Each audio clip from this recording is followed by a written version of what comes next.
একটা কথায় ছিল না যে ভাতে মারবো পানিতে মারবো। তা নামটা প্রকাশ করলাম না আজকে। এই কথাটা হলো সেম যে ভাতে মারবো পানিতে মারবো, এটার ব্যাখ্যাটা হলো এইভাবে দেখেন।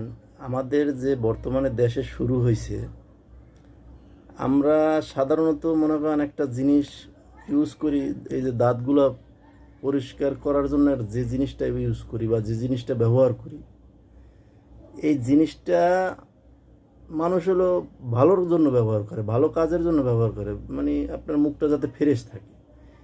এই জিনিসটা ব্যবহার করেও যদি আপনার মৃত্যু হয়, তাহলে ভাই এদেশে কি আশা করবেন কোন?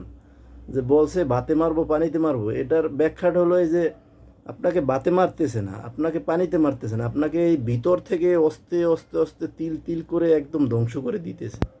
এটা আপনি আমি হয়তো এখন বুঝতেছি না, কিন্তু একটা সময় এমন একটা পরিস্থিতিতে আমরা এসে দাঁড়াবো যা মানে কল্পনাবিহীন। তাই আপনারা ভাই সবাই সতর্কভাবে চেষ্টা করবেন। এই যে বাচ্চাদের খাবারগুলা, এই যে পেস্টগুলা, যে মানে ভোক্তা অধিদপ্তর যে খাবারগুলো ধরতেছে, সাধারণত একটা রুটি বাচ্চাদের খাওয়াইবেন, এই রুটিটাও ভেজাল। দেখেন আমরা কি খাওয়াবো, আমরা একটা বাচ্চারে কি খাওয়াবো আর আমরা কি খাবো। দেখেন 34টা পেস্ট দিয়ে টেস্ট করছে, টেস্ট করার ভিতরে 26টার ভিতরে সব ভেজাল। এর ভিতরে 8টা আছে মোটামুটি একটু ভালো। সব থেকে ডাক্তার যে জিনিসটা বলে, যে যে পেস্টটা ব্যবহার করতে বলে মেডিপ্লাস, এইটা হলো নাম্বার 1 খারাপ। তাহলে আপনি আমি কোন জিনিস ব্যবহার করে ভাই শান্তি পাবো? 8টার ভিতরে আমার কমেন্ট বক্সে দেওয়া থাকবে যে 8টা ভালো।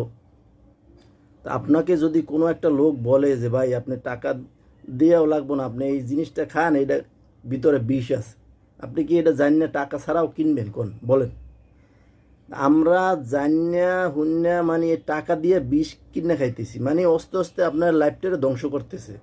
মানে আপনার ভিতর থেকে রোগের মনে করেন এমনভাবে বাসা বাঁধবে, মানে আস্তে আস্তে আপনি ধ্বংস হয়ে যাবেন। ক্যান্সার, বিভিন্ন রকম রোগ বালা মুসিবত, এই কারণেই বর্তমানে আমাদের দেশে এই সমস্যাগুলো।